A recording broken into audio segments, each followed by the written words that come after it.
Hi, I'm Gemma, and in this video I'm going to share 10 things I learnt while making this Japanese rice bag that might help you when you come to make your own Japanese rice bag.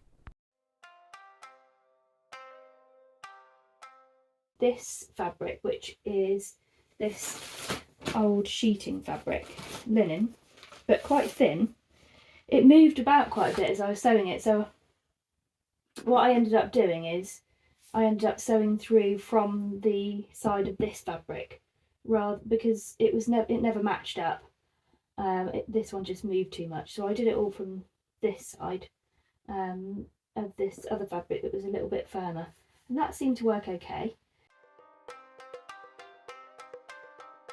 What I've realised is that I've made the crosses in the middle, they've come out quite nice and neat, but when I'm looking at where the sides meet, obviously I haven't been really careful about making sure they meet, so they don't. Some of them just happen to be really not too bad. Oops, that one's not too bad. But yeah, a couple of them are not quite as neat. So I think next time, if I'm doing one where it's 4 squares on each side, I think I'd probably get the sides to meet up and then maybe sew it onto the bottom rather than the other way around, so that then you can judge it and make sure the sides meet up. So I have stitched together all 4 of the sides in terms of the square parts, and I don't know if you can see, I've started adding the running stitches sideways. Anyway, I did 1.5, you can see this one, but then I realised, if we just move this out of the way for a minute, that actually I can't put those two next to each other because the checkerboard effect doesn't work, but when I turn it round, then the stitching is the wrong way round. I thought, oh, okay, I've done quite a lot of stitching on there. So I thought, okay, well, what I can do is have some long ways and some sideways, but I just think I like it sideways better. So I think what I'm going to have to do is unpick this one. Because when I did the stitching, it kind of shrunk the, well, it shrunk all the fabric really, slightly, but only on one side. So it shrunk it this way, but not this way. So I measured how much they were roughly after the stitches, and then I made the bottom a bit smaller so that it would line up, you know, with the same size as the sides. So obviously it's going to be slightly taller than it is wide, but only by a small amount, so hopefully it won't be noticeable. I get obsessive about certain projects.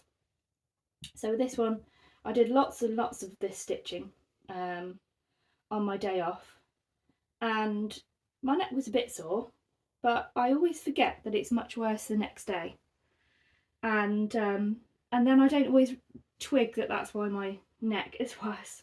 So anyway, I still did some sewing yesterday and still forgot that actually it'd be worse today. So I've had to ban myself from doing any sewing today because my neck's really hurting.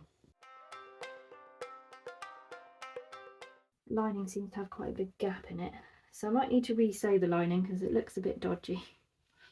I also forgot to mention, I sewed both, I sewed all the side seams and the bottom seams twice.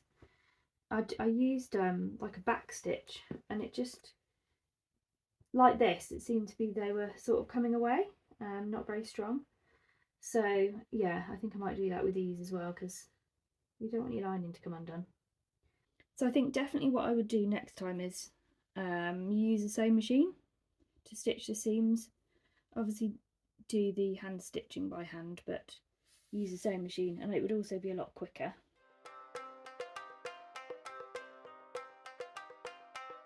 I've folded the inner lining down a little bit more.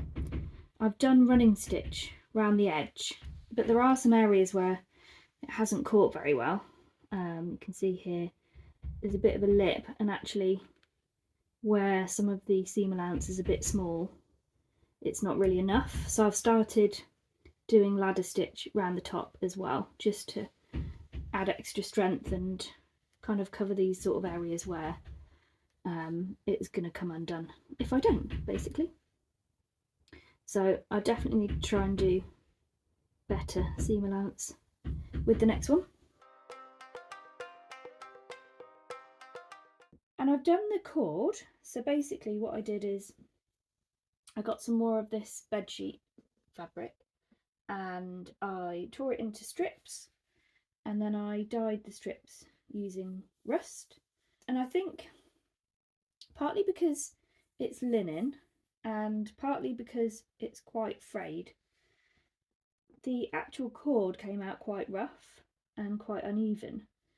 So I think my concern really is that when it's pulled together, that there's going to be a lot of friction on these parts, and it might be fine, but I'm going to have a think about it, because what I might do is do another cord that's a bit softer.